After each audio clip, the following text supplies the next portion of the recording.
वृद्धावस्था एक इंसान के जीवन का वह समय होता है जब उसे बहुत सारी बीमारियां अपने शिकंजे में कस लेती हैं। लेकिन तथागत गौतम बुद्ध का शरीर बुढ़ापे में भी बीमारियों से मुक्त था। उनकी चाल में एक अद्भुत चपलता थी। उनके चेहरे पर एक गजब का तेज था। जब वह घंटों ध्यान में बैठे रहते थे तो उनकी रीढ़ एकदम सीधी थी। वह थकते नहीं थे।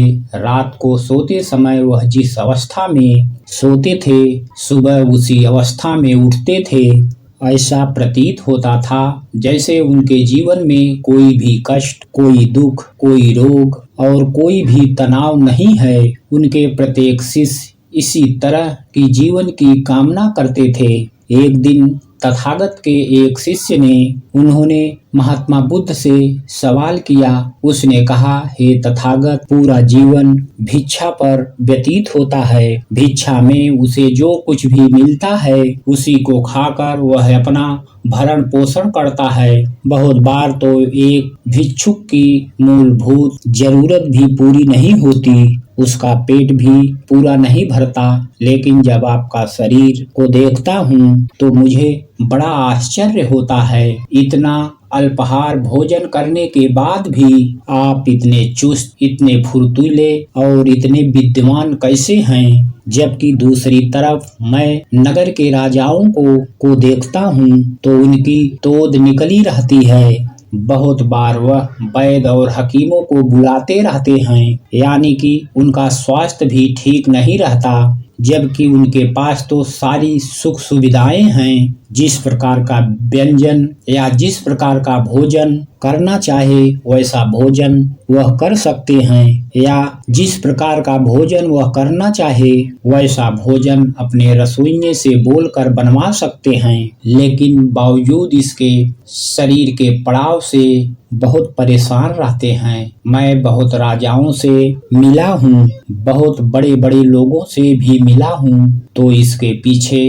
क्या रहस्य है कि एक भिक्षुक जिसको पूरा भोजन भी नहीं मिलता वह स्वस्थ होकर अपना जीवन जीता है, और दूसरी तरफ जिनके पास सारी सुख सुविधाएं हैं वह अपने जीवन में शारीरिक कष्ट और पीड़ा को भोग रहे हैं। तथागत गौतम बुद्ध ने बड़े ही मुस्कुराहट के साथ उत्तर दिया कि मनुष्य का जीवन पर्यंत हमेशा भाग दौड़ में लगा रहता है, बल्कि हर भोजन ऊर्जावान हो सकता है। तुमने देखा होगा कि जो लोग रूखा सूखा भोजन खाते हैं वह भी अक्सर शारीरिक रूप से मजबूत पाए जाते हैं, और जो लोग कई विशिष्ट प्रकार का भोजन यह सोचकर करते हैं कि इसे खाने से हमें ताकत मिलेगी, हमारे शरीर को ऊर्जा मिलेगी, तुमने देखा होगा कि ऐसे लोग अक्सर बीमारियों से ग्रस्त पाए जाते हैं। सवाल हम किस प्रकार का भोजन करते हैं यह नहीं है, बल्कि असली सवाल यह है कि जो भोजन हम करते हैं वह किस प्रकार करते हैं। भोजन का सही इस्तेमाल हम कर भी पाते हैं या नहीं कर पाते। जरूरी होता है कि भोजन करने के नियम हमारे जीवन में अपना लिए जाएं, ताकि साधारण सा भोजन भी हमारे शरीर को वह ऊर्जा प्रदान कर सके जो हमारे शरीर के अंगों को सुचारू रूप से चलाने के लिए आवश्यक होते हैं। शिष्य ने बड़े ही आश्चर्य के साथ पूछा और कहा, हे तथागत, मैं आपकी बात का अर्थ समझा नहीं। तथागत ने उत्तर देते हुए कहा कि जब भी हम भोजन करते हैं तो क्या वास्तविकता में हम उस पूर्वक अपना भोजन करते हैं। जब कोई व्यक्ति किसी से बातचीत करता हुआ भोजन ग्रहण करता है तो दूसरा व्यक्ति अपने विचारों में डूबा डूबा भोजन करता है। भोजन तो उनका शरीर कर रहा है, लेकिन उनका मन भोजन करने में सम्मिलित होता ही नहीं है, और जो कर्म पूरा मन लगाकर नहीं किया जाता है वास्तविकता में वह कर्म कहलाता ही नहीं है। इसीलिए उसका परिणाम भी हमें कभी नहीं मिलता। मैं तुम्हें भोजन करने के कुछ आसन और कुछ नियम बताना चाहता हूँ। जिनको अपनाकर कोई भी मनुष्य निरोगी होकर अपना जीवन सुखपूर्वक व्यतीत कर सकता है। अपने मन में पैदा करना बहुत आवश्यक होता है। उसके प्रति आभार व्यक्त करने से मन में प्रेम का उदय होता है और हमारा शरीर अपने आप ग्रहणसन बन जाता है। तीसरा नियम जो कि हमारे शरीर के बीमारियों को खत्म कर देगा वह है कि सूर्यास्त के बाद कभी भी भोजन नहीं करना। रात्रि के समय भोजन करने से हमारा शरीर उस भोजन को पचाने के कार्य में लग जाता है और अगर रात के समय हम अपने शरीर को कोई कार्य नहीं देते हैं तो यह हमारे शरीर के बीमारियों को खत्म करने लग जाता है। हमारा शरीर अपने आप हमारे बीमारियों को ठीक और उसकी मरम्मत करने की शक्ति रखता है, लेकिन पर्याप्त खाली समय न मिलने के कारण हमारा शरीर अपनी बीमारियों को ठीक कर ही नहीं पाता। देर रात्रि में भारी भोजन करने से पूरी रात हमारा शरीर उसको पचाने में के कार्य में लगा रहता है, वह कभी खाली हो ही नहीं पाता है कि इसीलिए हमारे शरीर में जो भी बीमारियां पैदा होने लग रही हैं वह हमारा शरीर अपने आप ठीक नहीं कर पाता है। सूर्यास्त के आधे घंटे बाद तक आप भोजन कर लीजिए या फिर आप उससे पहले ही भोजन कर लीजिए, लेकिन रात्रि के समय भोजन करना शरीर के लिए हानिकारक होता है।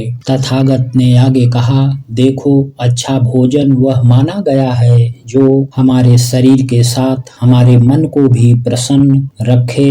खाना खाते समय झगड़े की भाव रखना और कहीं ऐसी जगह पर बैठकर खाना खाना जो कि साफ सफाई वाली न हो, जो गंदी हो, फिर ऐसे व्यक्ति के साथ बैठकर भोजन करना जिसके मन के विचार अच्छे न हो तो उससे हमारा मन कभी भी प्रसन्न नहीं हो सकता है।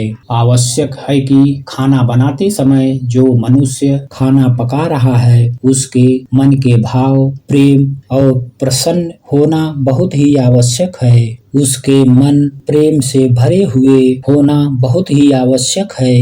अगर वह घृणा के, गुस्से के और फिर झगड़े के भाव रखेगा तो खाने में उसी प्रकार के गुण सम्मिलित हो जाते हैं। हर खाने का अपना एक विशिष्ट गुण होता है और यह गुण और ज्यादा अधिक हो जाता है जब यह मनुष्य के गुण के साथ मिलता है। अगला नियम बताते हुए गौतम बुद्ध ने कहा, खाना जितना सुपाच्य होगा और आसानी से पचने वाला होगा उतना ही गुणकारी होगा। साधारण भोजन हमेशा सुपाच्य माना गया है, इसीलिए तुमने हमेशा मुझे दाल भात खाते हुए देखा होगा क्योंकि यह सबसे साधारण भोजन है और यह बहुत सुपाच्य भी है।